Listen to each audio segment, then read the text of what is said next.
아멘. 오늘 말씀의 제목은 예수님 안에 평화와 안식이 있다입니다. 우리 인류가 찾는 진정한 평화, 안식은 예수님 안에 있다는 것입니다. 좁은 시야를 가지고 보는 사람은 무슨 말씀, 어떻게 예수님 안에 평화와 안식이 있어? 좁은 시야, 코앞에 있는 것만 보는 인생은 그렇게 생각하지 않습니다.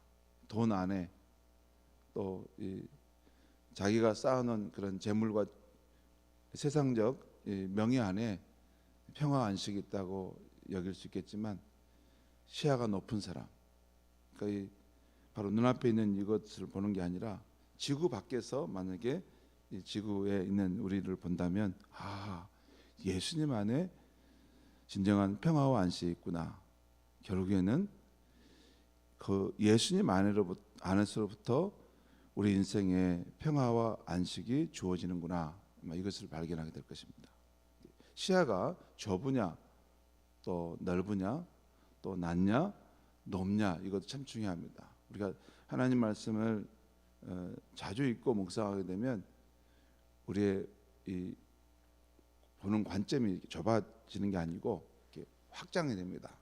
커집니다. 높아집니다. 그래서 낮은 곳에 있을 때는 보이지 않았는데 이 높은 조망권을 갖게 되면 보이는 거. 우리 인생이 찾는, 우리 인류가 찾는 진정한 평화와 안식은 예수 안에 있구나 하는 것을 발견하게 된다는 것이죠. 어제 아침 마태복음 11장 28절에서 수고하고 무거운 짐진 자들아 다 내게로 오라 내가 너희를 쉬게 하리라는 예수께서 우리를 쉼과 안식의 세계로 초대하는 것을 보았습니다.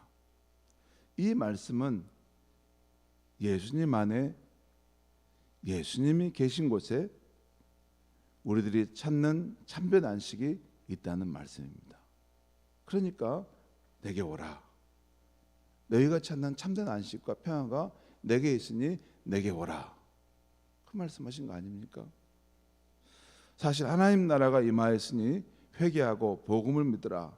여기서 복음을 믿는다는 것은, 복음은 예수 그리스도 그분을 말합니다. 그분의 사역과 그분 자신을 말하는 거예요. 예수님과 함께 하나님 나라가 임하였는데, 하나님 나라의 그 축복이 당신에게 누려지기를 원하는데, 그러려면 하나님을 떠난 당신의 삶을 청산하고 하나님께 돌아가는 길인 복음이신 예수 그리스도를 받아들이라고 말입니다. 죄인이 그냥 하나님께 돌아갈 수 없습니다. 공의 하나님의 심판을 받을 수 있죠. 우리가 죄인이지만 그 복음이신 예수를 믿을 때 하나님의 그 심판을 피할 수 있고 하나님과의 관계가 회복될 수 있는 길이 있다는 것입니다. 그래서 하나님 나라가 가까이 왔으니 회개하고 복음을 믿으라. 곧 예수님과 함께 임한 하나님의 나라를 받아들이라는 것입니다. 그리고 예수님과 함께 임한 하나님 나라를 받아들일 때 인류가 누릴 가장 대표적인 은혜가 있다면 화목과 평화이고, 또한 그와 관련해서 주어지는 쉼과 안식인 것입니다.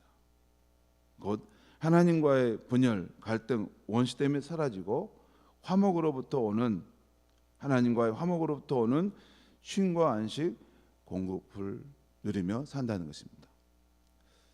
어제도 우리 마태복음 6장의 말씀을 하나님 알아가는 성경 읽기 모임에서 우리 읽게 됐는데, 세상 사는 우리가 늘 염려하고 늘 걱정하는 것에 대해서 예수께서 말씀하시기를 공중에 나는 새를 보라, 들에 피는 백합화를 보라. 이것들이 이렇게 살아가는 것을 보면 스스로 하는 것이 없지만 하나님께서 다 먹이시고, 그렇게 솔로몬의 영광보다도 더 좋은 옷을 입히지 않느냐 말씀하시면서, 너희는 내 안에서 하나님을 아버지로 부르는 사람인데 왜 염려하느냐라고 말씀하시죠. 여러분, 예수를 통해서 하나님, 창조자 하나님을 나의 아버지로 만나게 된 인생은 평화와 안식을 누릴 뿐만 아니라 또한 이 공급하심을 누리게 된 것이죠. 다 공급해 주신다는 거예요. 그분이 너에게 있어야 할 것을 다 아시는데 왜 너희가 그렇게 걱정하느냐, 예수께서 말씀하셨습니다. 제 말씀이 아닙니다. 예수님 그 말씀을 계속하고 있어요. 하늘 아버지께서 너희에게 있어야 할 것이 무엇이 필요한지를 다 알고 계시는데 너희는 세상 일로 왜 염려하느냐, 먼저 하나님의 나라와 그의 의를 구하라 라는 말씀하시죠. 예수님 말씀이십니다. 여러분, 우리가 하나님께서 우리에게 보내주신 이 복음이신 예수를 통해서 우리가 하나님과의 관계가 회복되면 더 이상 이 분열, 갈등, 이 하나님과의 관계에서 오는 반목, 이것을 청산하고 우리가 이 천지 만물의 주인이신 하나님과의 화평한 관계 속에서 안식과 평안의 마음이 된다는 것이죠. 여러분, 한 가정에서도 모든 주권을 가진 아버지와의 관계가 불편하면 그 자식이 뭘 해도 마음이 이렇게 회복이 안 되는 것입니다. 그렇죠? 근데 아버지와의 관계가 이렇게 잘 풀어지고 좋은 관계가 되면 여러분, 좀 가난해도 내가 하는 일이 소소한 일이어도 내가 아버지의 사랑 받고 있다라는 그 확신이 있으면 삶이 즐겁고 기쁜 것이죠. 하물며 그럴진데 하나님은 이 하늘과 땅 모든 만물의 주인이시고 우리 인생의 주인이신데 그분과 갈등과 반목 속에 사는 인생이 어찌 마음에 평화가 있겠습니까? 늘 불안하고 쫓길 수밖에 없습니다. 그런데 예수님과 함께 이만 예수를 믿고 하나님 나라의 백성이 되게 되면 그 삶은 이제 갈등이 아닌 평화와 안식의 삶을 누리게 되는 것이죠. 우리가 예수 그리스도 안에 쉼과 안식을 누린다고 해서 이 세상 살 때 내 안에 불안, 내 밖에 시련이 전혀 없다는 것은 아닙니다. 이 세상은 아직 천국이 온전히 임한 것이 아니기 때문에 하나님 나라가 예수님과 함께 우리 삶에 침투해 들어왔어요. 분명히 들어왔습니다. 분명히 우리 삶이 이렇게 하나님 나라의 영향권 안에 들어가 있어요. 그래서 성령께서 우리 안에 역사하고 계시고 우리가 제사함의 확신 가운데서 하나님을 아바 아버지라 부를 수 있는 그런 삶이 시작되었어요. 그렇지만 하나님 나라가 아직 온전히 우리에게 일어나지 않고 지금 기다려지고 있는 상황 속에 있습니다. 그래서 여전히 이 세상 살 때 불안과 시련이 있을 수 있습니다.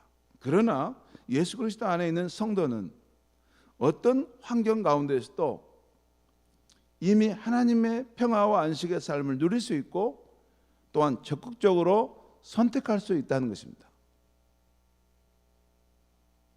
굉장히 중요한 부분이에요. 예, 우리 삶에 이런 환난과 시련이 있다 하더라도 예수 그리스도 안에 있는 하나님의 평화, 안식을 내가 취할 수 있고 그 안에서 환난이 오고 있지만 세상이 줄 수 없는 평화와 안식 가운데 서 있을 수 있는 것입니다. 요한복음 16장 33절에서 예수님이 하신 말씀입니다. 세상에서는 너희가 환난을 당하나 담대하라. 내가 세상을 이겨온다라. 크리스찬이라고 해서 무슨 환난을 안 당한다는 게 아닙니다. 환난을 안 당하는 그때는 하나님 나라가 완전히 임하면 다시는 눈물과 슬픔이 없고 애통하는 것도 없는 곳에서 삽니다. 하지만 지금은 여전히 광야를 지나가고 있는 상황 속에 있습니다. 그래도 그 광야 인생 속에서도 우리가 평화와 안식의 삶을 누릴 수 있는데 그것은 예수님 안에 있을 때, 예수께 가면 그것이 가능하다는 것입니다. 그리고 이 참된 평화와 안식은 예수를 믿은 후 이 세상에서만 누릴 것이 아닙니다.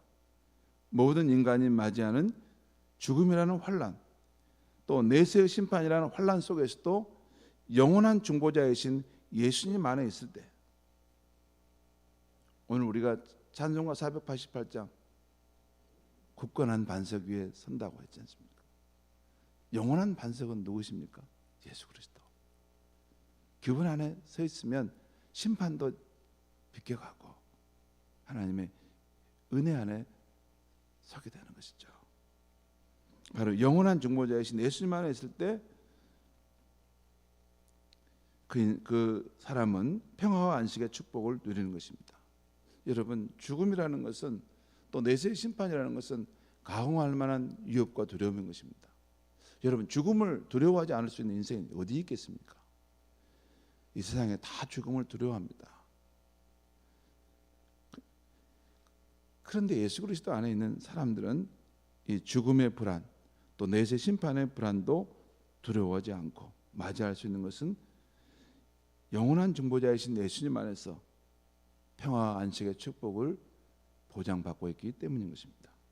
그래서 요한계시록 14장 13절에 보면 성도의 죽음을 복되다 하시면서 성령께서 말씀하시기를 그들이 수고를 그치고 쉴 것이다.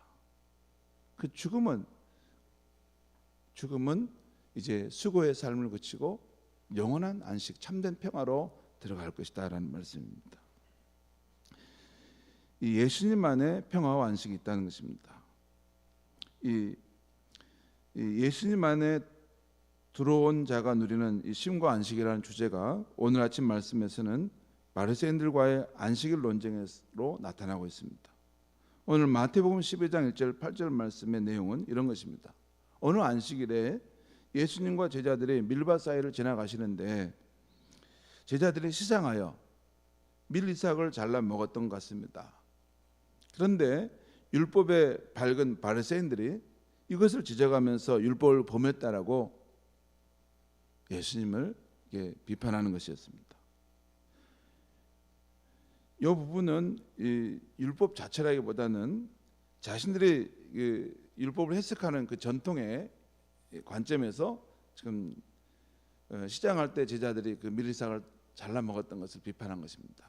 시장할 때 밀이삭을 잘라 먹은 것 정도는 성경 말씀에서 그것은 죄가 된다고 하지 않습니다. 배가 고플 때 사람이 그 밀이삭을 먹는 것 정도는 막 그 낫을 가지고 따가지는 것은 그건 죄가 되지만 밀이삭을 좀 따서 잠깐 먹는 것은 그 성경 어디에도 그걸 죄라고 말하지는 않습니다. 여러분, 오히려 가난한 자, 어려운 자를 위해서 이삭을 벨 때 주변에 있는 그 밀이삭을 남겨두라 하고 일부러 떨어진 이삭, 추삭을 떨어진 건 주지 말라고 하지 않습니까? 그것이 하나님인데, 우리가 믿는 하나님이신데, 아무튼 그들이 해석하는 율법 해석의 관점에서 볼 때는 제자들이 밀이삭을 잘라 먹은 것은 율법을 범했다는 것입니다. 곧 안식일에 하지 못할 일을 했다고 말한 것입니다. 그러자 예수님께서 사무엘상 21장에 나오는 사울 왕의 유업을 피해서 광야로 쫓기고 결국 하나님의 성소에 찾아간 다윗이 너무나 배가 고플 때 제사장 아히멜렉에게 구해서 그 제사장만이 먹은 떡을 먹었던 것을 말씀하시면서 이런 일이 있지 않았느냐라고 말씀합니다. 또한 안식일일지라 하더라도 제사장들은 백성을 위해서 성전에서 일하지 않느냐라는 것입니다.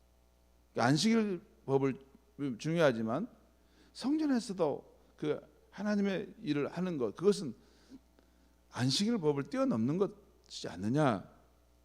너희들이 그런 예사항을 알고 있고 인정하면서 왜 내 제자들이 정말 시장에서 배고파서 잠깐 그 밀이삭을 몇 개 따서 이걸 먹은 걸 가지고 그렇게 죄를 범했다라고 따지고 들어오느냐라는 것입니다. 그러면서 안식일 논쟁이 시작되는데 이와 관련해서 예수님은 6절 8절에서 이렇게 말씀하고 있어요. 6절 8절 말씀 제가 읽겠습니다. 내가 너에게 이르노니 성전보다 더 큰 이가 여기 있느니라. 성전보다 더 큰 이가 여기 있느니라. 예수님 자신이 성전보다 더 큰 분이라는 것입니다. 여러분, 앞에서 보니까 안식일에 제사장들이 성전의 일을 위해서 그 일을 하는 것도 이게 그걸 여러분이 예정으로 인정하면서 이 성년보다 더 크신 분이 여기에 있는데 그분을 너희가 정죄할 수 있겠느냐라는 것이에요. 뿐만 아니라 7절 8절 말씀입니다. 나는 자비를 원하고 제사를 원하지 아니하노라 하신 뜻을 너희가 알았더라면 무죄한 자를 정죄하지 아니하였으리라. 이 자비를 원하고 제사를 원하지 않는다. 이건 호세아 6장 6절에서 형식적인 제사에 집착한 그 당시 이스라엘 백성을 향해서 나는 이 제사의 형식보다 너희들이 참으로 긍휼의 삶, 사랑의 삶을 사는 것은 원한다라는 것을 말씀하실 때 쓰신 표현입니다. 그러니까 예수님이 원하는 것은 안식일의 근본적인 목적은 그 작구에 맞춰서 이렇게 남을 비판하고 남을 이렇게 정죄하는 것이 아니라 그 하나님의 자비와 사랑을 가지고 사람을 섬기고 사람을 용서하고 사람을 살리는 것이 안식일을 주는 근본 목적이라는 것입니다. 그 사실을 너희가 알았더라면 무죄한 자를 정죄하지 아니하였으리라. 이 말은 예수님의 이 말씀 속에는 바로 자신의 제자들이 시장할 때 미리싹을 따먹은 그것은 정죄할 것이 아니라는 말씀입니다. 그러면서 8절 말씀입니다. 인자는 안식일의 주인이니라 하시니라. 나는 안식일의 주인이시다. 이것은 예수님 자신이 창조주 하나님과 동격이신 분이다라는 것을 함축하는 말입니다. 그렇죠? 요한복음 1장에 보면 성부 하나님과 말씀이신 예수께서 이 만물을 창조하시는 것이 나오지 않습니까? 곧 예수님은 자신이 성전보다 더 크신 분이시라는 것, 또한 자신이 참되고 영원한 쉼을 주시는 안식일의 주인이시라는 것을 밝혀주고 있습니다. 중요한 것은 여러분, 우리 인류가 찾는 진정한 평화와 안식은 예수님 안에 있다는 것이고 예수님이 계신 그곳에 있다는 것이에요. 그래서 너희가 내 안에 거하라. 내 안에 거하라. 나의 말씀이 너희 안에 거하도록 하라 하는 말씀하시죠. 성도 여러분, 오늘 말씀을 우리 삶에 적용해 보면 이렇습니다. 먼저 율법보다 자비를 원하시는 예수를 따르는 우리들이라면 사람의 허물을 볼 때 정죄와 비판을 할 것이 아니라 그 사람의 사정을 공감해 주는 마음, 용서와 용납의 마음을 가지고 살아야 하겠습니다. 그것이 예수님의 제자들 아니겠어요? 공감과 용서와 용납입니다. 다음으로는 오늘 말씀 또 적용한 두 번째는 진정한 평안과 안식은 예수님 안에 있음을 알고 예수님이 계신 곳에 있음을 알고 성령 안에서 언제나 예수님과 동행하며 살려고 해야 하겠습니다. 여러분, 우리가 세상 살면서 이렇게 평화와 안식을 누리기 위해서 막 뭘 추구하잖아요. 재물도 추구하고 뭣도 추구하고 건강도 추구하고 또 뭐 사람과의 좋은 관계도 막 추구하고 그렇습니다. 그런데 여러분, 그것들이 분명 필요합니다. 좋은 활동도 좋은 관계도 또 건강을 유지하는 것도 필요해요. 그런데 가장 근본적인 것을 꼭 우리가 확보하고 있어야 되는데 가장 근본적인 것은 예수님 안에 참된 평화와 안식이 있다는 것입니다. 가장 근본적인 것을 확보하고 우리가 좋은 활동도 하고 좋은 관계도 맺고 또 건강하게 살아가는 것이 중요하지 가장 근본적인 것이 없이 그런 좋은 활동, 좋은 관계 내가 건강하게 살면 된다? 그렇게 되질 않습니다. 마치 이럴 것 같습니다. 어린아이가 있는데 어린아이의 행복을 위해서 여러분 그 맛있는 과자도 있어야 됩니다. 우리 어렸을 때 바나나 킥을 좋아했는데 바나나 킥도 손에 들려 있어야 되고 또 어린아이 행복을 위해서 좋은 장난감도 있어야 됩니다. 또 어린아이 행복을 위해서 좋은 집도 있어야 돼요. 하지만 그것보다 더 근본적인 행복은 그 어린아이를 위해서 엄마가 있어야 됩니다. 그를 사랑하는 엄마가 없는데 그것을 다 가지고 있어봤자 진정한 평화와 안식이 있겠습니까? 다른 것은 좀 부족해도 그 엄마가 있으면 엄마의 품 안에서 진정한 평화와 안식을 누리는 것입니다. 예수님 안에, 예수님이 있는 곳에 우리 인류가 찾는 진정한 평화와 안식이 있는 것입니다. 그래서 예수를 추구하는 것이고 예수를 생명처럼 우리가 찾으려고 하는 것입니다. 예수는 물론 살아계신 분이십니다. 지금도 저와 여러분의 삶 속에서. 기도하겠습니다. 하나님 아버지, 오늘 우리 인류가 찾는 참된 평화와 안식이 예수 그리스도 안에 있다는 것을 다시 한번 일깨워 주셔서 감사합니다. 또한 오늘 말씀을 통해서 예수님이 진정으로 원하는 삶은 우리가 사람을 대할 때 율법과 또 정죄하는 삶으로 판단하는 것이 아니라 그 사람을 내 입장을 공감해주고 그 사람을 용납하고 용서해주는 자비의 마음임을 일깨워 주시니 감사합니다. 예수를 따르는 자답게 오늘도 그렇게 살 수 있게 하여 주시옵소서. 그리고 성령 안에서 예수 그리스도와 함께 동행함으로 예수님이 주시는 참된 평화와 안식, 세상이 줄 수 없는 너희가 환난을 당하나 담대하라. 내가 세상을 이겼고 내 안에 참된 평화가 있다는 그 복을 누리며 사는 우리가 되게 하여 주시옵소서. 예수님의 이름으로 기도합니다. 아멘.